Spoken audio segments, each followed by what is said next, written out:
a1x plus b1y plus c1 is equal to 0 এবং a2x plus b2y plus c2 is equal to 0, এই দুটি সমীকরণ দুটি সরলরেখাকে represent করে। তাহলে এই দুটি সমীকরণকে যদি আমরা সমাধান করি, তিন ধরনের সলিউশন বা সমাধান আমরা পাবো। এক নম্বর হচ্ছে নো সলিউশন,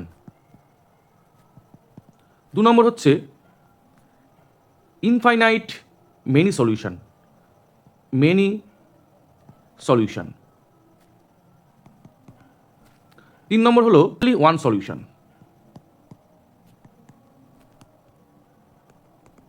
কেমন? তাহলে এই দুটি সমীকরণকে যদি আমরা সমাধান করি, তিন ধরনের আমরা সলিউশন পাবো। এবার কখন নো সলিউশন থাকবে?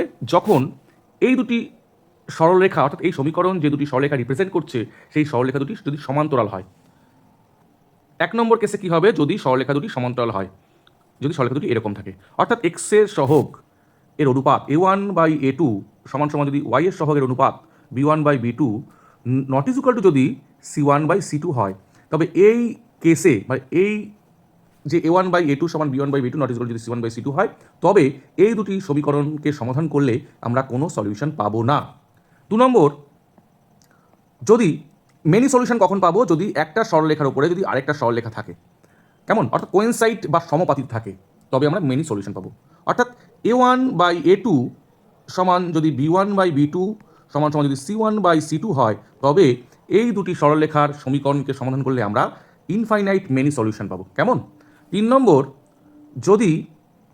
নম্বর অনলি ওয়ান সলিউশন কখন পাবো? যদি সরলরেখা দুটি পরস্পর ছেদি হয়, অর্থাৎ যদি পরস্পরকে ছেদ করে, তাহলে কি পাবো? আমরা এই দুটি সমীকরণকে সমাধান করলে আমরা অনলি ওয়ান সলিউশন পাবো। অর্থাৎ যদি a1/a2 not is equal to যদি b1/b2 হয়, তবে আমরা অনলি ওয়ান সলিউশন পাবো। কেমন?